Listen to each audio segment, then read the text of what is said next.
இன்றைக்கு நம்ம பெரிய நாயக்கன் பாளையத்தின் சார்பிலே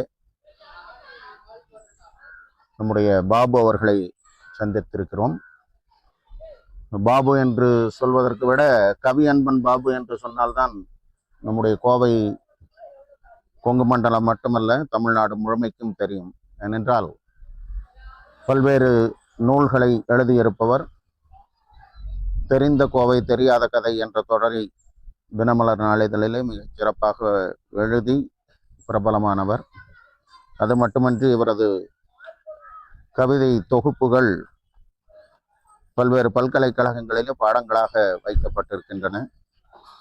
அந்த வகையிலே அவருடன் ஒரு சிறு உரையாடலை நம்ம பெரிய நாயக்கன் பாளையம் சேனலுக்காக இன்று வந்திருக்கின்றோம். முக்கியமாக இன்றைக்கு 28ஆம் தேதி ஜூன் 28. ஏன் இந்த நாளை நாம் தேர்ந்தெடுத்தோம் என்று சொன்னால், நம்முடைய கொங்கு மண்டல திரைக்கதை மன்னன், கொங்கு மண்டலத்தை சார்ந்தவர் டைரக்டர் பாக்யராஜ் அவர்கள் நேற்றைய தினம் காலமானது அனைவருக்கும் தெரியும். அவருடைய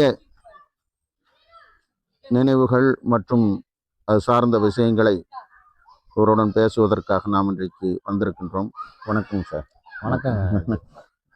உங்களை சந்திச்சதில் இந்த தொலைக்காட்சி இந்த சேனல்ல பேசுறது முகநூல் சேனல் இது. நம்ம பெரிய நாயக்கன் பாளையம் தொடர்பான அத்தனை விஷயங்களையும் அவ்வப்போது வெளியிட்டு வர்றோம். இதில் கலந்து கொண்டு உங்களோடு சில செய்திகளை பகிர்மானம் செய்து கொள்வதில் எனக்கும் ரொம்ப மகிழ்ச்சி. இன்னைக்கு 28, நேற்று 27 திரைக்கலைஞர் பாக்யராஜ் மறைவு. இது பற்றி பேசலாம்னு இன்னைக்கு நாம் கூடியிருக்கிறோம். இதில் நமக்கு பெரிய மதிப்பீட்டாளர் என்று நம்மளை நாம் சொல்லிக்கொள்ள முடியாது. ஏன்னா திரைக்கதை மன்னன் அவர், கூர்த்த மதியாளர். தமிழ் திரையுலகத்தில் பெரும் சாதனைகளை நிகழ்த்தியவர்கள். அவரை பற்றி பேசுவதற்கு அவரோடு இரண்டர கலந்து பழகிய நண்பர் இயக்குனர் எங்கள் ஊரை சேர்ந்த திரு சுந்தரராஜன் போன்றவர்கள், இன்னும் மற்ற பெரிய உங்க ஊரு பாப்பநாய்க்கு அதனாலதான் எங்க ஊருங்கிறீங்க. எங்க ஊர்னா கோயம்புத்தூர் பாப்பநாயக்கன் பாளையம் குப்சாமி நாயுடு மருத்துவமனை பக்கத்துல மேற்கு புறமாக செங்காடு என்பது நான் பிறந்து வளர்ந்த பகுதி. ஆக்சுவலா அந்த பாக்யராஜ்னாலே பாப்பநாயக்கன் பாளையம் தான் சொல்லுவாங்க. ஆனா அவர் பிறந்தது வெள்ளக்கோவில். பிறந்தது 1953. அவர் வெள்ளாங்கோயில் செட்டிபாளையம் வெள்ளாங்கோயில் வேற, வெள்ளக்கோயில் வேற. ஓ அப்படியா? வெள்ளக்கோயில் வேற. இது வெள்ளாங்கோயில்ல பிறந்தவர். அவர் சிறு வயதில் பள்ளி படிப்புக்கு இங்க காலத்திலயே இங்க வந்துட்டாரு பாப்பநாயக்கன் பாளையத்துக்கு. பாப்பநாயக்கன் பாளையத்துல எங்க ஊர் பக்கத்துல 2-3 மன்றங்கள் ரொம்ப முக்கியமான மன்றங்கள். அங்க கம்யூனிஸ்ட் கோட்டையாக இருந்த ஒரு காலகட்டத்துல அங்க ஜீவா மன்றம்னு ஒண்ணு ரொம்ப காலம் இன்னும் கூட அது இருக்குது. அந்த மன்றத்துல நேற்று கூட அந்த சிபிஐ உதவி மாநில செயலாளர் அவரு ஹைலைட் பண்ணியிருந்தார், சொல்லியிருந்தார். ஜீவா மன்றம் பக்கத்துல அங்க நிகழ்ச்சிகள் நடத்தாத ஆளுகளே கிடையாது. குன்றக்குடி அடிகளார் தலைமையில பட்டிமன்றம் கூட நான் பார்த்துருக்கிறேன். அங்க ஜீவா அங்க அமர்ந்த ஜீவா அங்க பேசிட்டு போன இடம் அது ரொம்ப கம்யூனிஸ்ட் கோட்டையா இருந்தது. பின்னாலே ஒரு 50 ஆண்டுகளுக்கு முன்னாடி திராவிட முன்னேற்ற கழகம் அதிமுக 2 வலுப்பெற்று வந்துருச்சு. அப்படி வந்ததுல எம்ஜிஆர் மன்றம்னு ஒண்ணு, KVK சாமி நினைவு மன்றம்னு ஒண்ணு, இப்படி எல்லாம் ஒரு 5 எங்க வார்டுல 5 ஏடிஎம்கே மன்றம், ஒரு 4 அல்லது 5 திமுக மன்றங்களா உருவாயிருச்சு. கம்யூனிஸ்ட் மன்றம் அந்த ஒண்ணுதான். அந்த இடம் முக்கியமான இடம். பாக்யராஜை பற்றி சொல்லுவார். பாக்யராஜ் பேட்டியில பல்வேறு பேட்டிகள் மில்லு விட்டு எல்லாம் வருவாங்க, நாங்க டீ சாப்பிடுவோம், பேக்கரி கூட இங்க இருக்கும், அப்படியே கலந்துப்போம் அப்படின்னு சொல்லி. ஆமா ஆமா. என்ன பேருங்க? DBS bakery. DBS bakery. அப்புறம் அது விமென்ஸ் பாலிடெக்னிக்னு அதை விமென்ஸ் பாலிடெக்னிக் அத 5 கார்னர்பாங்க. அது ஆமா ஆமா. அப்ப அந்த 5 முக்குல தான் நிறைய நம்ம ஊர்ல ஒரு 5 முக்கு மாதிரி பெரிய நாயக்கன் பாளையத்துல ஒரு 5 முக்கு இருக்கு. அந்த 5 முக்குல வரலாற்று சிறப்பு மிகுந்த ஆட்கள் எல்லாம் அங்க பெரிய அளவுல எம்ஜிஆர் அங்கதான் பார்த்தேன் நான் முதல் பக்கத்துல 1974. எம்ஜிஆர் கண்ணாடி இல்லாம தொப்பியோட பார்த்தேன். அந்த இடம் பல முக்கியத்துவமான இடம். அது அங்க வந்து நாடகங்கள் வந்து நிறைய போட்டுட்டு இருந்தாங்க. எங்க பகுதியிலேயே நாடக கலைஞர்கள் நிறைய இருந்தாங்க. இந்த மன்றங்கள்னு சொல்றதுக்கு நான் காரணம், இப்ப பாக்யராஜ் என்கிற மாபெரும் திரைக்கலைஞனை பொறுத்த வரைக்கும் நான் ஒரு கவிஞர். ஒரு 6 நூல்கள் எழுதியிருக்கிறேன். நீங்க சொன்ன மாதிரி தினமலர் தொடராளின்னு. அப்போ இந்த படைப்பாளி என்கிற ஒரு தகுதியை வச்சுட்டு நான் அவரை நான் எடை போடல. ஒரு ரசிகனா வந்து என்னுடைய கோணத்துல பாக்குறேன். படைப்பாளியாக இருக்கிறதுனால அவருடைய கூர்த்த மதி நமக்கு தெரியும். அவர் எங்க ஊரு தான், ஆனா அவர் நான் பார்த்தது இல்ல. ஒரு சம்பவம் உங்களுக்கு இது வரைக்கும் பத்திரிகையில பெரும்பாலும் வந்திருக்காத சம்பவமா இருக்கும். என்னன்னா அவர் ஒரே ஒரு நாடகம் தான் போட்டார். நாடக உலகத்திலிருந்து திரைக்கு போனவர்கள் பட்டியல்ல கடைசியா வெற்றி அடைஞ்சவங்க நம்முடைய பாக்யராஜ் சுந்தரராஜன் சார் தான். அத கூட சொல்லியிருந்தார். சுந்தரராஜன் சார் கூட சொல்லியிருந்தார், நாங்கெல்லாம் நாடகம் போட்டிருந்தோம். நான் எனக்கு என்ன தகுதின்னா, பாக்யராஜ் சார அந்த நாடகத்துல நான் பார்க்கல. எனக்கு நான் 6ஆம் கிளாஸ் படிச்சிருந்த சின்ன பையன். 12 மணி அப்பெல்லாம் நாடகம் போடுறது நைட் 10 மணிக்கு மேல லேட் ஆகும். அப்ப நான் தூக்கம் தாங்க முடியல. 12 மணிக்கு நான் வீட்டுக்கு போயிட்டேன். பாக்யராஜ் சீன் வர்றதுக்கு முன்னாடி நான் போயிட்டேன். அதுல என்ன புதுமையான விஷயங்கள்னா, இந்த அப்ப உலகம் சுற்றும் வாலிபன் 1973 மே மாசம் முதல் வாரத்துல வெளியாயிருந்தது. அந்த படத்தினுடைய தாக்கங்கள் அதிகமா இருந்துச்சு. எங்க ஊர் பக்கம் தமிழ்நாடு முழுக்க இருந்துச்சு. அது எங்க ஊர் பக்க தாக்கங்கள் அதிகமா இருந்தது. அது என்னன்னா, உங்களுக்கு இன்னைக்கு தொலைக்காட்சி, கைபேசி இதுல வர்ற சினிமாக்கள் எல்லாம் இல்ல. அப்பெல்லாம் ஒண்ணுமே இல்லையே, வெறும் திரையரங்கு, டூரிங் டாக்ஸ் டென்ட் தான் எங்களுக்கு சொல்லுவாங்க. பேலமேட்ல ஒரு டென்ட் கொட்டாயி, இதெல்லாம் வந்து நாங்க படமாக்குறோம். பாக்யராஜ் சார் நாடகத்தை நான் பார்க்கல. ஆனா ஒரு நாள் இந்த மாதிரி ஒரு 4 மணி 5 மணி சுமாருக்கு பெரிய கப்பு 2 பேர் உட்கார்ற மாதிரி கப்பு, அந்த மாதிரி கப்பு எல்லாம் ஒரு 7-8 கப்பு வந்து இறக்குமதி பண்ணி வச்சிருந்தாங்க. நாடகத்துல அதெல்லாம் வரப்போகுதுன்னு அந்த குட்டி பசங்களுக்கெல்லாம் ஒரே ஆர்வம். ஏன்னா உலகம் சுற்றும் வாலிபன் படத்துல எம்ஜிஆர் அந்த பாட்டுல 2 கப்புக்குள்ள உட்கார்ந்து சுத்துறாரு இல்லைங்களா, அந்த மாதிரி வீல் எல்லாம் போட்டு நீங்க நாடகத்துல வரும்னு நான் பிரமாணம் பெரிய கியூரியாசிட்டி ஆயிடுச்சு. பைக் எல்லாம் மேடையில வந்துருக்குது. நானும் தூங்க போயிட்டேன். இருந்தா அந்த பைக்கை விஸ்வம்னு வில்லன் அடிச்சாரு நினைக்கிறேன். அவரு தான் அன்னைக்கு ராமநாதபுரத்துக்காரர். பைக் மேடையிலே கொண்டு வந்த காட்சி எல்லாம் ஒரே நாடகம் தான் பாக்யராஜ் சார் போட்டாரு. மிஸ்டர் எக்ஸின் விஜயம்னு அந்த நாடகத்துக்கு பேரு. எக்ஸின் விஜயம் மிக பெரும் அளவுல கூட்டம் 2000 பேருக்கு மேல சேர்ந்திருக்கும். புறமாக ஜமீன்தார் கடைம்பாங்க அந்த புக்கு, ஜீவா மன்றத்துக்கு அருகில. அந்த நாடகம் ஒரு நாடகம் தான் போட்டாரு. ஆனா அந்த கதையை வந்து ஒரு நல்ல நாட்டா இருந்தா சின்னதா இருக்குன்னு அழகா இருக்கும். இப்ப எனக்கு அந்த கதை முழுக்க மறந்து போச்சு. அந்த நாடகம் ஒண்ணு போட்டாரு. அதே மாதிரி தழுவாத கைகள்ங்கிற பேர்ல அது கொஞ்சம் கலவரத்துல 4:30 மணி ஸ்கூல் கார்னர்ல அங்க சுந்தரராஜன் சார் வந்து ஒரு நாடகம் அரேஞ்ச் பண்ணாங்க. அப்போ வந்து மலை சாரல வந்து மலைங்கிறதுனால அந்த கொட்டையெல்லாம் பிரிச்சுட்டாங்க. அன்னைக்கு நடக்கல. எனக்கு 2 பேர்த்தினுடைய ஸ்டேஜை தான் பார்த்தேன். ஞாபகம் இருக்குது. அதெல்லாம் 1974 இந்த 73 இந்த காலகட்டம். இவங்க அப்படி நாடகங்க போட்டு பிரமாதமா உருவாயிருக்காங்க. நம்ம ஜீவா மன்றத்துல வந்து சுந்தரராஜன் சார்ல கதையே சொல்லுவாராம். கதையே யார் பார்த்தாலும் ஆர்வமா கதை சொல்ல ஆரம்பிச்சிருவாங்க. அப்படி கதை சொல்றதுல சுந்தரராஜன் ரொம்ப நேர்த்தியான ஆளுன்னு. பிறகு உங்களுக்கே தெரியும், பிரமாதமா கதை சொன்னாரு. பாக்யராஜ் சார் நுட்பமான கதையை சொன்னாரு. காட்சி ஊடகங்களுடைய வேல்யூ பாக்யராஜ் சார் தான் உயர்த்தி காட்டியிருக்காரு. உதாரணமா பாலச்சந்தர் சார் படத்துல ஒரு சீன் வரும். ஒரு இந்த மாதிரி கையில ஒரு விஷப்புட்டின்னு வச்சுக்கோங்களேன். இந்த விஷத்தை அங்க வச்சது யாரு, இந்த விஷம்னு காட்டுவாங்க அந்த கேரக்டர். இத இந்துமதின்னு ஒரு பத்திரிகையாளர் இன்டர்வியூல கேட்டாங்க. நான் ஒரு பாலச்சந்தர் ஒரு நூல்ல படிச்சேன். சார் கையில வச்சிருக்கிறதே அது விஷம்னு தெரியுது. அப்புறம் அதை வந்து அது இந்த விஷம்னு சொல்றதுக்கு நீங்க அழுத்தி சொல்றீங்க, எதுக்கு இந்த டைலாக் டெலிபரேட்டா உங்களுக்கு பண்றீங்க செயற்கையா? அது பார்த்தாவே விஷம்னு எழுதியிருக்கு, அதை எடுத்திருக்காங்க. அது நீங்க கேட்டது கரெக்டான கேள்விதாங்க.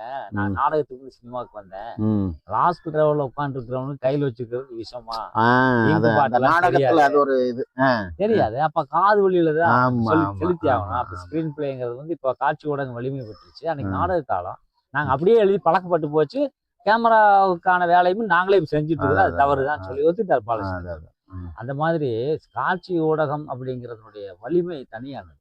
அந்த காட்சிப்படுத்துறதுல டயலாகே இல்லாம காட்சிப்படுத்துறத ஸ்கிரீன் பிளே பண்றதுல மிகச்சிறப்பான யுக்திகளை பாக்யராஜ் சார் கொண்டு வந்து அவர் முதல்ல கோயம்புத்தூர் மையப்படுத்தியே தன்னுடைய ஷூட்டிங் அது இதெல்லாம் வச்சு. அதுதான் இப்ப சுவரில்லா சித்திரங்கள் கவிதைகள் என்ன சொல்றாங்கன்னா நவீன இலக்கியம்ங்கிறாங்க. ஆமா, வேற வாழ்க்கையினுடைய குறுக்கு வெட்டு தோற்றத்தை அப்படியே அலங்காரம் இல்லாம எடுத்து வைக்கிற பாடுபடு. அதேதான், அந்த அலங்காரம் இல்லாம அது ஒரு முக்கியமான வார்த்தை. அதுதான் நடுத்தர வர்க்கம், அந்த ஏழை எளிய வர்க்கத்துல உருவாகிற அந்த குடும்ப சிக்கல்கள், அந்த வாழ்வியல் அனுபவங்கள், அந்த சின்ன சின்ன சந்தோஷங்கள், அந்த இளைய சமுதாயத்தினுடைய அந்த அனுபவங்கள், அந்த அதுக்கெல்லாம் கேமரா வடிவம் கொடுத்துட்டாரு. அது மிகப்பெரிய வாழ்வியல் இருக்கிற அம்சங்களை எடுத்துதான் நீங்க வந்து திரைப்படமா கொடுத்தா ஜெயிக்குமே தவிர அது நம்மள கரெக்டா பாதிக்குது. அது வாழ்க்கையிலும் இது நடந்திருக்குது. கவிதை, நாடகம், கதை, கட்டுரை எல்லாம் என்ன வாழ்க்கையை எடுத்து இயம்புவதுதான் கலை. வாழ்க்கையை அழகுபடுத்தி சொல்வது, அவ்வளவுதான். ஒன்றை அழகாக சொல்வது கவிதை, ஒன்றை அழகாக சொல்வது கதை, ஒன்றை அழகாக சொல்வது திரைப்படம். அப்ப சொல்றத கொஞ்சம் நாசுக்கா சொல்றேன், அவ்வளவுதான். நாசுக்கா சொல்றேன். மெட்டீரியல் வாழ்க்கையிலிருந்து எடுத்த கச்சா பொருள் தான் நல்ல அணிகலன்களாக. அப்ப அதை முதல்ல எனக்கு தெரிய பாரதி ராஜா தொடங்கி வச்சிருந்தாலும் அது கிராமத்தினுடைய வாழ்க்கை மட்டுமே, கிராமத்தை மையப்படுத்தி. ஆனா இது வந்து நேர நெஞ்சுக்குள்ளேயே போதுற மாதிரி ஒரு ஏபிசினா பிஎன்டிஏ இந்த மாதிரி மனிதர்களுடைய அன்றாட பிரச்சனைகளை உழைக்கும் மில் தொழிலாளி, சூரலட்சத்திரத்துல ஆப்டோஸ் போட்டுப்பாரு நம்ம ஊர்ல தான் போட்டிருப்பாங்க.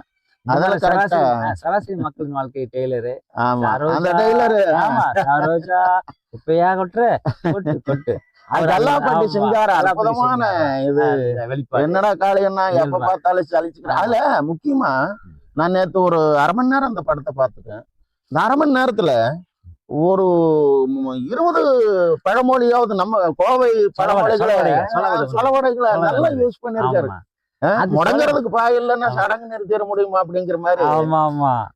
கைய பிடிச்சுதான் வராத பொம்பளை கண்ணடிச்சு வராத கைய பிடிச்சுதான் வர வெளிப்பட்டாரு. விதிவறுப்புகள்ல வந்து அவர் வசனகர்த்தா தான். அதை வந்து கலைமணி, செல்வராஜ் இந்த மாதிரி ஆட்கள் இருந்தா வாங்கிட்டாரு பாக்யராஜா. அதை டெவலப் பண்ணும்போது சீன் டெவலப்பிங் வந்து பாக்யராஜா நல்லா பண்ணாரு. டைலாக வந்து ஏய்பாவே கொடுக்க ஆரம்பிச்சாரு. புதியவார்ப்புகள் வந்து 1979 அதே மார்ச் 16ஆம் தேதி நினைக்கிறேன். 5 திரைப்படங்கள் அந்த தேதியில வந்தது. அதுல புதியவார்ப்புகள் வந்து மிகச்சிறந்த வெற்றி அடைஞ்சது. நினைத்தாலும் அப்புறம் அந்த இரு நிலவுகள் கமலஹாசன் படம் அது சரியா போகல, அந்த எதிர்பார்த்த. கர்நாடிக்ல ரிலீஸ் ஆச்சு. வி குமார் மியூசிக்கு, விஸ்வநாதன் மியூசிக்ல நினைத்தால் அடிக்கும். இதுல புதியவார்ப்புகள் இளையராஜா, அது வந்து பாரதி ராஜா, பாக்யராஜ், இளையராஜ் 3 பேர்த்தினுடைய பங்களிப்பு சிறப்பு. அருள் தியேட்டர்ல இன்னைக்கு இருக்க சண்டே மார்க்கெட் பக்கத்துல அருள் தியேட்டர் இருந்தது. அங்க வந்து தாய் இல்லாமல் நான் இல்லை, அது சங்கர் கணேஷ் மியூசிக். பாட்டு சுமாரா இருக்கும். ஆனா தாய் இல்லாமல் நான் இல்லை வந்து அப்போ அந்த அளவுக்கு எடுபடல. 2 பேரும் சேர்ந்து தான் நடிச்சாங்க. அது கமலஹாசனும் ரஜினிகாந்த் சேர்ந்து நடிச்ச கடைசி படமா இருக்கும் அது. அந்த அதுக்கு பிறகு அவங்க சேர்ந்து நடிக்கிறது இல்லைனாங்க. ஆனா வந்த புதியதுலயே இவங்க திரைப்படத்துல வந்ததுமே வசனகர்த்தாவை வந்துதான் வந்தாங்க. அந்த கண்டினியூட்டிக்காக நான் சொல்றேன். முன்கூட்டியே ப்ரீ பாக்யராஜ் திருமாவுக்கு முன்னாடி ப்ரீ பாக்யராஜ் கொஞ்சம் சொல்லணும்னா எங்க பகுதியில அவர் வந்து நாடகம் நடத்திட்டு இருந்தாரு. சுந்தரராஜன் சாரு நாடகம் நடத்திட்டு இருந்தாங்க. பாக்யராஜ் 2 பேரும் நாடகம் போட்டிருந்தாங்க. 1974 அவள் ஒரு தொடர்கதைன்னு ஒரு படம் ராயல் தியேட்டர்ல ரிலீஸ் ஆச்சு.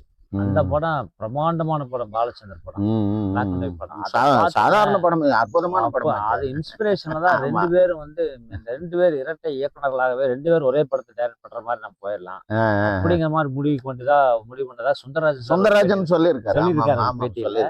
அப்ப 74 இவர் போயிட்டாரு. அந்த அனுபவம் என்னன்னா, பணக்காரன் மகள் நினைக்கிறேன் அந்த படத்து பேரு. ஜெயசித்ரா ஜெய்சங்கர் சேர்ந்து நடிச்ச படம். ஏழை பணக்காரனா பணக்காரன் மகளும்.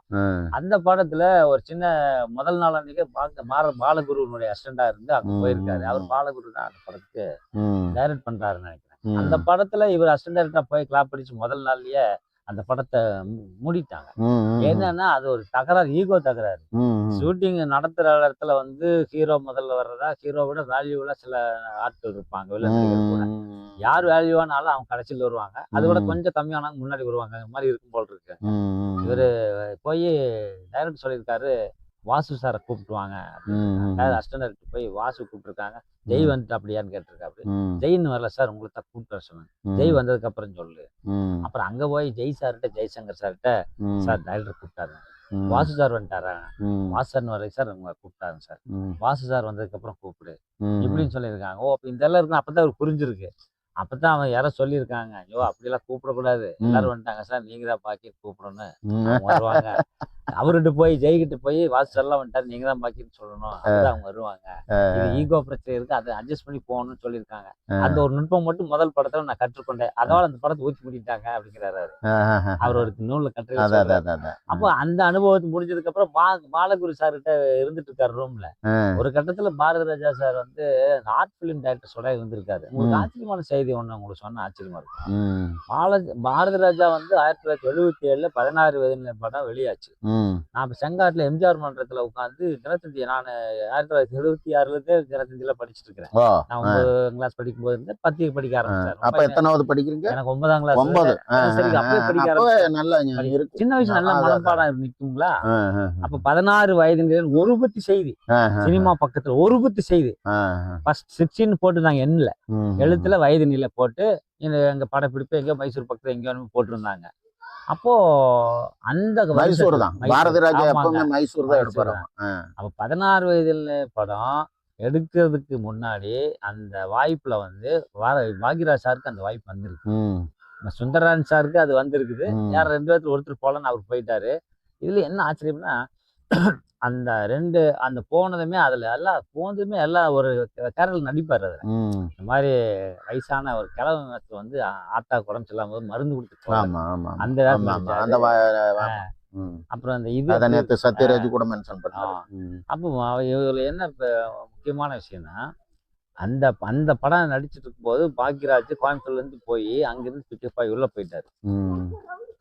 அந்த படத்துல இருந்து 3 படம் அல்லது 4 படம் அசிஸ்டன்ட் டைரக்டரா பண்ணாரு. 5 படமே சில்வர் ஜூப்ளி. 16 வயதுல கிழக்கு போகிறையில, அப்புறம் சிகப்பு ரோஜாக்கள், நிறம் மாறாத பூக்கள், புதிய வார்ப்புகள், 5மே சூப்பர் ஹிட். அதுல கரெக்டா அந்த புதிய வார்ப்புகள்ல வந்து அவர் உள்ள கதாநாயகனா ஹென்றி ஆகிறாரு. அதுல இருந்து அவருக்கு காலம் மாறிச்சு. அது எவ்வளவுதான் திறமை இருந்தாலும் அப்ப கூட இன்னைக்கு படிச்சுட்டு இருந்தேன். கங்கை அமரனை கூப்பிட்டாராம ஃபர்ஸ்ட் பாரதி ராஜா, நீதாயா ஹீரோன்னு சொல்லி கூப்பிடும் போது கடைசியில் மேக்கப் டெஸ்ட் அது இது இருக்கும் போல சரி வரல. அப்புறம் பக்கத்துல ஒரு நின்று இருந்தாரு, அவர் திருப்தி ஆகல, பாரதி ராஜா திருப்தி ஆகல. பக்கத்துல ஒரு நின்று இருந்தாரு, போய் கட்டிங் பண்ணிட்டு வாயா பாக்கலாம், போட்டோ ஷூட் எடுக்கலாம்ங்கும் போது கரெக்டா பிக்ஸ் ஆயிட்டாரு. அது ஒரு சான்ஸ் தானே, அது ஒரு அதிர்ஷ்டம். நீங்க வந்து எப்பேற்பட்ட திறமை இருந்தாலே சந்தர்ப்பம் கரெக்டா அது வேணும். சந்தர்ப்பம் வந்து யாருக்கு எப்பேற்பட்ட எத்தனை திறமைசாலிகள்லாம் இப்ப இந்த ஊடகங்களை இப்ப கேட்டுட்டு இருக்கவங்களே ஏகப்பட்ட திறமைசாலி இருப்பாங்க. திறமைசாலிகள் எல்லா படைப்பும் வந்து நகாசுவா மிகச்சிறப்பா வெளிப்படுவது கஷ்டம். வெளிப்படுறதுக்கு ஒரு ஆள் வந்து தூக்கி நிறுத்தணும். ஒரு ஆள் இவருதான் விஜய் தான், இந்த இதுக்கு இதுதான் இவருதான் போடணும், இதை மாத்தக்கூடாதுன்னு சொல்றதுக்கு ஒரு ஆள் வேணும். சினிமாவிலேயே ஆளுமையுள்ள ஒரு ஆள் வேணும். பாரதி ராஜா அந்த மாதிரி இருந்ததுனால பாக்யராஜுக்கு அதுக்கு அதை மறக்கவே முடியும். ஆமா ஆமா, அவரு தந்ததுனாலதான் அது வெளியே வந்தாரு. இல்லன்னா அவரு ஒரு அசிஸ்டன்ட் டைரக்டராவே இருந்திருப்பாரு. சினிமாவில் இருக்கிற திறமைசாலிகள் விட நிறைய எத்தனை பேர் இருப்பாங்க. அதை விட அழகானவங்க பெண்களோ ஆண்களோ எத்தனை பேர் இருப்பாங்க நமக்கு தெரியாது. யாராருக்கு அது வாய்க்குமோ அவங்க அதை கரெக்டா பயன்படுத்திக்கிறாங்க. இப்ப கச்சா பொருள் இல்லாம அவங்க பயன்படுத்த முடியாது. உள்ள இருக்கிற திறமைகளையும் சொல்ல முடியாது. இருக்கிற திறமையை அவங்க மேம்படுத்திக்குவாங்க. வாய்ப்புகள் மட்டுமே கிடைச்சி திறமை இல்லாதவங்க பல பேர் கீழே போயிட்டாங்க. அது உண்மை. பாக்யராஜ் கூர்த்த மதியாளர், காட்சிப்படுத்துறதுல கில்லாடியான ஆளு. அதெல்லாம் ரொம்ப சராசரி சித்தாப்பூர் பாப்பநாயக்கம்பாளையம் இந்த மக்களுடைய ஒரே வீதியில எங்க பகுதியில் இருக்கிற இதுதான் அதெல்லாம். அது நாங்க அதை அப்படி ரசிச்சோம். எங்க எவ்வளவு பெண்களும் ரசிச்சாங்க. என்னென்ன வேலை ரேஷன் வாங்கி கொடுக்குறது, பெல்ஸ் பேண்ட் போட்டுட்டு ஒரு லவர் வந்தாக்கா நண்பர்களை தவிர்க்கிறது, நான் அப்புறம் வரேன், அதெல்லாம் சின்ன சின்ன விஷயம் தான். அவங்க ஏதோ கரெக்ட் பண்ணிடுவானுட்டு தவிர்க்கிற இதையும் அது இதுல சின்ன அதெல்லாம் சின்ன சின்ன சந்தோஷங்கள் தான். அதை வந்து ரொம்ப சினிமா தரத்துக்கு ரொம்ப அற்புதமா பண்ணியிருந்தாரு. ஹிந்தி பண்டிட் நம்ம ஜான் அமிர்தராஜ் ஜெகதாத்தா இப்ப ஏற்பட்ட பன்னிமடை. ஆமா ஆமா, அவர் ஒரு நாள் பஸ்ல பார்த்தேன். அவர் இதை பத்தி எல்லாம் அவரு மறுபடியும் ரீகலெக்ட் பண்ணி சொல்லிட்டு வந்தாரு. அப்புறம் அவரு அதுக்கப்புறம் வந்து அவரு நிக்க முடியாம போயிடுச்சு. வீட்டுல அவரு ஆசிரியரா இருந்தாரு. நாய்க்கமலை பள்ளின்னு நினைக்கிறாரு. நாய்க்கம்பாளையத்துல இருந்தாரு, பன்னிமடையில இருந்தாரு. ஓரளவுக்கு எல்லா படத்துல வெளிலாம் கூட வந்தாரு. எல்லாம் வந்தாரு, ஜம்மன் நடந்தது ஓரளவுக்கு வந்தாரு. அதெல்லாம் கடைசியில இப்ப கூட ரீசெண்டா கூட புது படங்கள்ல கூட அவரை பயன்படுத்திக்கிறாங்க. நான் என்ன சொல்றேன்னா, பாக்யராஜ் அந்த நகைச்சுவை உணர்வு அந்த இதெல்லாம் கொண்டு வந்தது மட்டும் இல்லாம சென்டிமெண்டா அடிச்சார். சென்டிமெண்டா அடிச்சதுல அந்த கதாபாத்திரங்களை தேர்வு செய்த விதம் எப்பவுமே ஒவ்வொருத்தரையும் சினிமா எப்பவுமே பெண்கள் ஓரியன்டான விஷயம். ஆமா. கலை வணிகமாகும் போது, கலையாகவே ஆகும்போது அது எல்லா தரப்பு ரசிகர்களையும் ஈர்த்தா போதும். கலை வணிகமாகும் போது பெண்களை தான் அதிகமா கமர்ஷியலா வந்து அவங்கள உள்ள கொண்டு வரணும். அப்பதான் ஒரு கலை வந்து வணிகமா ஜெயிக்கும். வணிகமா ஜெயிக்கும். ஒரு பெண் திரைப்படத்துக்கு போகணும்னு முடிவு பண்ணிட்டா புருஷனையும் கூப்பிடுவா, பிள்ளைகளையும் கூட்டிட்டு போயிருவா. ஆணுக்கு மட்டும் பிடிச்சிருந்தா அவன் மட்டும் போய் பார்த்துட்டு வந்துருவான். சிவாஜி ஒரு பேட்டியில சொன்னாரு, எங்கடா மத்தியானம் 2 மணிக்கு வந்த ஆளே வீட்டுல காணோம் அப்படின்னு போது, யாரோ பூ முந்தானை முடிச்சுன்னு படம் எடுத்திருக்கிறாங்களாமா, அதை பார்க்க போயிருக்கிறாங்க. ஒரு நாள் சரி, அடுத்த நாள் வரும்போது அதே மாதிரி ஆள் இல்லைன்னா கதை எப்படி அப்படின்னு. ஆமா, அதுக்கு முன்னாடி இன்னொரு செய்தி நான் ஞாபகப்படுத்துறேன். எம்ஜிஆர் வந்து 1984 பிப்ரவரி 7ஆம் தேதி நினைக்கிறேன் இவர் திருமணம் படம் நடத்தி வச்சாரு. எம்ஜிஆர் வந்து பெரிய அளவுல அன்னைக்கு திராவிட முன்னேற்ற கழகம் அதிமுக 2 இருதுருவங்களா இருந்த போது பாக்யராஜ் இயல்பாவே எம்ஜிஆர் போட்டோ வச்சு வரும்போது அது எம்ஜிஆருக்கு ஒரு பெரிய அளவுல ரொம்ப பெரிய எம்ஜிஆர்னால அவருக்கு ஒரு நல்ல பிளஸ், பாக்யராஜ்னால எம்ஜிஆருக்கு அப்ப பிளஸ் இருந்த போது எம்ஜிஆர் இன்னும் அகமகிழ்ந்தாரு. அப்போ ஒரு நிகழ்ச்சியில பேசும்போதே சொன்னாரு, அவர் இந்த படம் பார்த்து இப்படி எல்லாம் என்னுடைய படங்கள் எல்லாம் பின்புறத்துல வச்சுக்கிட்டு இந்த மாதிரிலாம் வந்ததுக்கு பிறகு நான் சந்திச்சு போய் நான் எங்களுக்குள்ள உறவு ஏற்பட்டது நினைக்க வேண்டாம். அவர் வந்து இந்த சினிமாவுக்குள்ள வர்றதுக்கு முன்னாடியே கோயம்புத்தூர்ல பாப்பநாயக்கம்பாளையத்துல KVK சாமி நினைவு மன்றத்துல உறுப்பினராக வந்திருக்காருன்னு சொல்லியிருக்காரு. கரெக்டா அது எந்த அளவுக்கு அவர் சந்தோஷப்படுத்தி இருக்குது. இது ஒரு முன்கூட்டி. ரெண்டாவது பெண்கள் விஷயத்துல இந்த சொன்னேன் சார். இப்ப நான் வந்து திரைப்படத்துல கதைகள் எழுதி நானும் அப்படி ஆயிரலான்னு ஆசைப்பட்டு பாக்யராஜ் மாதிரியே பார்க்கலான்னு முயற்சி பண்ணவங்க ஏகப்பட்ட பாக்யராஜ் எங்க ஊர்ல பாபநாயகம்பாளையத்துல. அப்புறம் எல்லாருமே வெற்றி பெற முடியும். ஒரு பாக்யராஜ் தான். நான் அப்போ ஒரு கதை எழுதி வச்சிருந்தேன். அப்போ ஒரு உதவி நம்ம ஊர்ல அதை சொல்லணும் உங்களுக்கு. பாக்யராஜ் சாருக்கு வந்து இன்னொரு கூட்டணியில் முக்கியமான கோயம்புத்தூர்ல ஒரு பெரிய ப்ரொடியூசர், அவர் தூரம் நின்று வச்சுன்னு படத்தை எடுத்தாரு. அவர் பேர் நஞ்சப்பன். அவரு செந்தில் உணவு விடுதின்னு அங்க பாபநாயகம்பாளையத்திலே தான் வச்சிருந்தேன். செந்தில் உணவு விடுதியில அப்படி சுவையான சமையல். அது NV எல்லாம் அங்கதான் சாப்பிடணும். நஞ்சப்பண்ண அவ்வளவு கலா ரசிகர், உணவுக்கு ரசிகர். அப்ப நஞ்சப்பண்ணங்கிட்ட எங்க அப்பா கொண்டு போய் விட்டாரு. அப்பா மிலிட்டரி ராதாகிருஷ்ணன் கம்யூனிஸ்ட் தொழிற்சங்கங்கள் எல்லாம் இருந்திருப்பாங்க போல இருக்கு. எங்க அப்பா எல்லாம் கம்யூனிஸ்டா கொண்டு போய் விடுவா. ஆனா பாபு விட்டு போங்கன்னா நான் பாத்துட்டேன். அப்ப SKP-ல வந்து தங்கியிருந்து முழு பக்க விளம்பரம் சுகமான ராகங்கள்னு வந்திருந்தது. சுந்தரராஜன் டைரக்ட் செய்யறாரு. அப்புறம் அண்ணன் தான் ப்ரொடியூசர் நஞ்சப்பண்ண அப்படின்ட்டு அங்க போய் அதுல உதவி இயக்குனரை சேர்ந்துக்கலாம், கதையெல்லாம் கொண்டு வர. அப்புறம் 10-14 நாடா போயிட்டே இருப்பேன். அப்புறம் அவங்க சுந்தரராஜன் சார் வரல, இன்னும் வரல, என்ன சொல்லுவாங்க. அப்புறம் சரி இந்த அசிஸ்டன்ட் டைரக்டர் இருக்காங்க பாபு, இவனுக்கிட்ட சொல்லு, கதை நல்லா இருந்தா நான் வச்சுக்கிறேன் அப்படின்னாரு. அப்புறம் கதையை சொன்னேன். ஒரு 63 காட்சி எழுதி வச்சிருந்தேன். அந்த கதையை சொன்னேன். அப்போ அந்த கதையை சொல்லும்போது அவங்க என்ன என்கிட்ட என்ட்ரி, அதுக்கு பின்னாடி பெரிய இயக்குனர் ஆயிட்டாங்க. அவங்க கதையை சொல்லும்போது கேட்ட கேள்வி, எனக்கு கதையின ஃபார்முலா பத்தி எல்லாம் ஒண்ணும் தெரியாது. நானாக தோணி நாடகம் எழுதணும், தோணுது எழுதி வச்சு காட்சி படுத்தணும், அவ்வளவுதான். எனக்கு தோணுது எத்தனைப்பு பண்ணேன். ஒரு நாடகம் கூட எழுதி போட்டேன். அதே ஜீவா மன்ற பக்கத்துல நான் போட்டேன். எனக்கு நல்ல கூட்டம் வந்துச்சு. நாடக கதையை கொஞ்சம் நல்லாவே அமைச்சிருந்தேன். பாடல்கள் கவிதைகள் எழுதணும்னு ஆர்வம் வந்துச்சு. நானே இலக்கண புத்தகங்களை தேடி படிச்சேன். எனக்கு யாரும் சொல்லி தரல. நானே படிச்சுட்டு மரபு கவிதை எழுதினேன், புது கவிதை எழுதினேன். இப்ப 6-7 புத்தகம் போட்டேன். ஆனா இது கதையை எப்படி காட்டுங்க, எப்படி கதையை எழுதுவீங்கன்னு கேட்டாங்க அந்த உதவியினர். எனக்கு புரியல. முதல்ல நீங்க எப்படி ஆரம்பிப்பீங்கன்னு கேட்டாரு. நான் எனக்கு தெரிஞ்ச வரைக்கும் நான் முதல்ல ஓப்பனிங் எல்லாம் எழுத மாட்டேன். கிளைமேக்ஸ் தான் நான் முதல்ல யோசிப்பேன். கிளைமேக்ஸ் தான் யோசிப்பேன். இந்த மாதிரி ஒரு முடிவுக்காக ஒரு கதையை எப்படி டெவலப் பண்ணலாம் அப்படின்னு யோசிப்பேன். இப்படின்னு சொன்னேன். அவங்களுக்கு கரெக்ட்ன்ட்டாங்க. அவங்க எனக்கு ரொம்ப சந்தோஷம் ஆயிடுச்சு. என்ன சொல்றேன், அது என்னன்னு கேட்டேன். அப்ப நீங்க இது வரைக்கும் எத்தனையோ படங்கள் பார்த்தீங்கன்னா 300-400 படங்களுக்கு மேல பண்ணேன். நிறைய சினிமா பார்த்தேன். சின்ன வயசுல PRS போலீஸ் கிரவுண்ட்ல வாரம் ஒரு படம் 2 படம் இலவசமா போலீஸ்காரங்களுக்காக போடுவாங்க, பயிற்சி போலீஸ்காரங்க.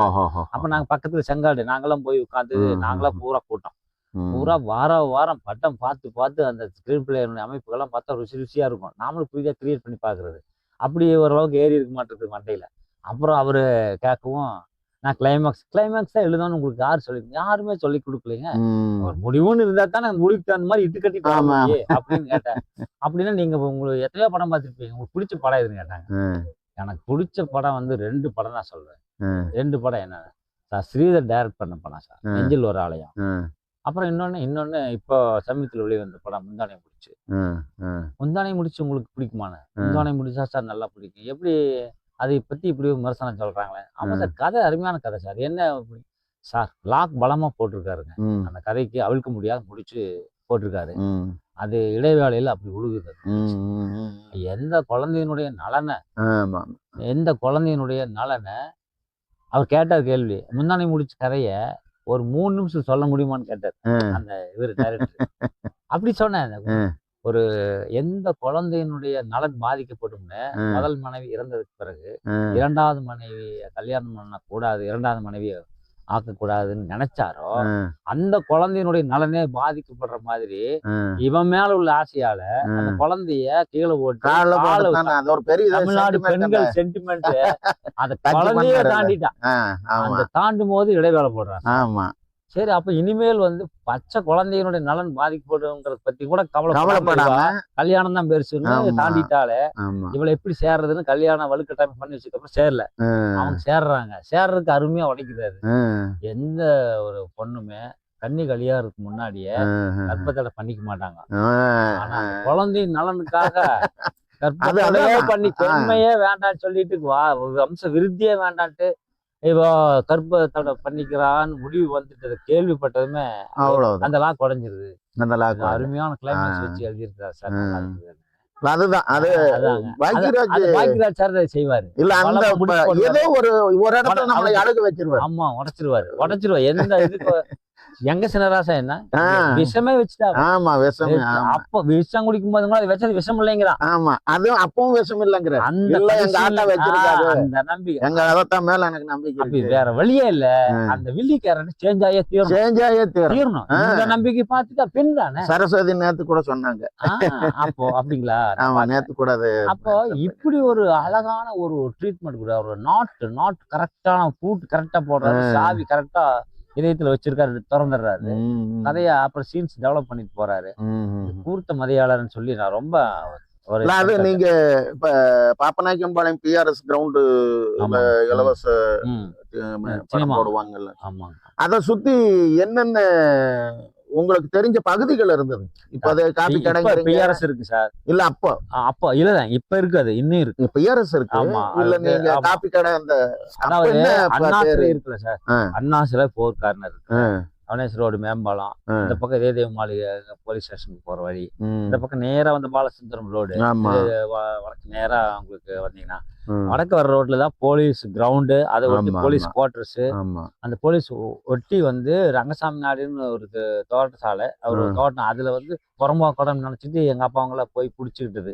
அப்புறம் பார்த்தா அது வேலை கொடுத்து வாங்கிட்டு செங்காடு, செங்காடு அதை எடுத்து குட்டப்பா இருக்கு. குட்டையா இருந்தது பார்க்கா பண்ணிட்டாங்க. கவர்மெண்ட் வேஸ்டேஜ் பண்ணாம குட்டை பார்க். அந்த பாக்யராஜ் சுந்தரராஜ் சார் எல்லாம் கொஞ்சம் வந்து உட்கார்ந்து டிஸ்கஸ் பண்ண இடங்கள்ல அது ஒண்ணு குட்டை. அங்க இருக்கிறதுல வந்து நகரத்துல அதுதான் பசுமை கொஞ்சம். அங்க பாக்யராஜ் ரிஹர்சல் எல்லாம் பாத்துருக்காரு, நாடகத்துக்கு லட்சுமி விஜயத்துக்கு ரிஹர்சல் எல்லாம் பாத்துருக்கிறதாக. யார் சொன்னாங்கன்னா, நம்ம பெருநாய்க்கு மாநிலத்துல சமயத்துல இறந்து போனார் கோவை கோவில.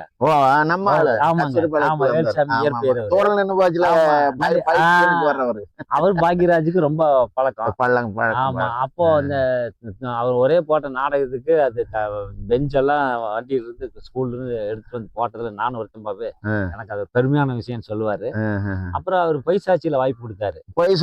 பாக்யராஜ் கடத்திட்டு போயிருவாரு, ஒரு ஃபைட் அது இதெல்லாம் கடத்திட்டு போய் அந்த ரீப்பர் எல்லாம் இருக்கிற கம்பெனியை வச்சு பாக்யராஜ் கிட்ட இவரு மிரட்டுவாரு கோவைக்குள்ள. அந்த சீன் வந்திருப்பாரு.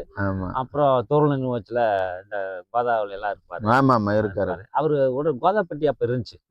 கோதாப்பட்டினா இப்ப இன்ஸ்ட்ருமெண்ட்ஸ் இல்லாம நில வேலைகளே உடனே தயார். அதுல எல்லாம் கோவைக்குள்ள நல்ல சிலம்பம் எல்லாம்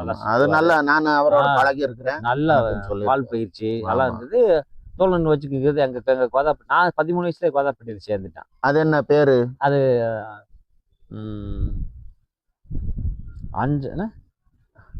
என்ன பானுவான்னு வரும், ஜோதிபானா உடற்பயிற்சி. ஜோதிபானா கார்த்திகை அன்னைக்கு பூஜை போட்டாராம எங்க வாத்தியாரு. அவரு கல்யாணின் கணவன்ல சன் மாஸ்டரா இருந்திருக்காரு எங்க வாத்தியார், மல்லையன் வாத்தியார். நான் 13 வயசுல போய் 14 வயசுல சிலம்பெல்லாம் நான் நல்லபடியா பழகிட்டேன். தொல்லை பண்ணி கூட்டிட்டு போய் எங்க அண்ணன் நானெல்லாம் போயிட்டு 13-14 வயசுலயே அந்த தண்டாலு நிறைய போடுவேன். இப்பதான் உடம்பு அதெல்லாம் எக்ஸசைஸ் விட்டங்காட்டி உடம்பு பலவீனம் ஆயிடுச்சு. இன்னும் அந்த உடற்பயிற்சினாலதான் ஸ்ட்ராங்கா நம்ம ஓரளவுக்கு ஹெல்த்தியா இருக்கு. Very good. குட்டை பார்க்கு குட்டை பார்க்ல ரிகல்சர் பண்ணுவாரு. அப்புறம் இவருதான் வந்து குயில் அண்ணன் தான் ரொம்ப துணையா இருந்தவர். அப்புறம் அவர் எங்க கோயம்புத்தூர் நடந்தாலும் எங்கேயாவது போனாலும் வாய்ப்பு வாங்கி அதெல்லாம் பண்ணுவாங்க. குயிலன் வந்து ரொம்ப அருமையான நடிகை. ஆனா அவர் நிரந்தரமா அங்க தங்கி இருக்க முடியல, மில் வேலைக்கு இதையும் விட முடியல, அதனால பார்க்க முடியல. அவர் கொட்டு பார்த்து அந்த ஒட்டிய பகுதிக்கும் போது நீங்க அதுக்கு பக்கத்து கிளவரத்துல ஜீவா மன்றம் அனைத்து கலைஞர்களும் சங்கமா ஜீவா மன்றம் பக்கத்திலேயே கேவி கசாமி ஏடிஎம்கே ஜீவா மன்றம். அப்புறம் மேற்கு புறத்துல ஆரோக்கியசாமி மன்றம் எங்க எம்ஜிஆர் மன்றத்துக்கு ஒட்டி டிஎம்கே மன்றம். ரொட்டிக்கடை வீதியில சிட்டி பாபு நினைவு ரொட்டிக்கடை வீதி. ஆமா, எல்லாம் டிஎம்கே மன்றம் ஏடிஎம் மன்றம் பக்கம். ஆரோக்கியசாமி நினைவு மன்றம். அப்புறம் இதயக்கணி எம்ஜிஆர் மன்றம்னு அது ஒண்ணு இருந்தது. அந்த பழையூர்னு சொல்லுவாங்க, பழைய ஸ்ரீராமபுரம் பகுதி மணி ஸ்கூல் கொட்டி. அப்போ அங்க அதுதான் அண்ணா அறிமுகம். அது கிளவரத்துல இந்த பழைய ஊருக்குள்ள இதயக்கணி எம்ஜிஆர் மன்றம். இப்படி எல்லாரும் 5-6 மன்றங்கள் வந்து நிறைய கலைஞர்கள் தோன்றினாங்க. நிறைய எல்லாம் 15 பேர் 18 பேர் சேர்ந்த ஒரு நாடக குரூப் ஆரம்பிச்சுக்கிறது. பாக்கியராஜனுடைய இன்ஸ்பிரேஷன் அப்படியே அத்தனை பேர் நாடகம் போடுவாங்க. நல்லா இருக்கும், ஜம்மும் நல்லா இருக்கும், நாடகமும் நல்லா இருக்கும். பாக்கியராஜ் ஏகப்பட்ட இம்பாக்ட் கொடுத்திருக்காரு. பாப்பநாயக்க மலையத்துக்கு அவர் கொடுத்த இம்பாக்ட் ஏகப்பட்ட. பாக்கியராஜ்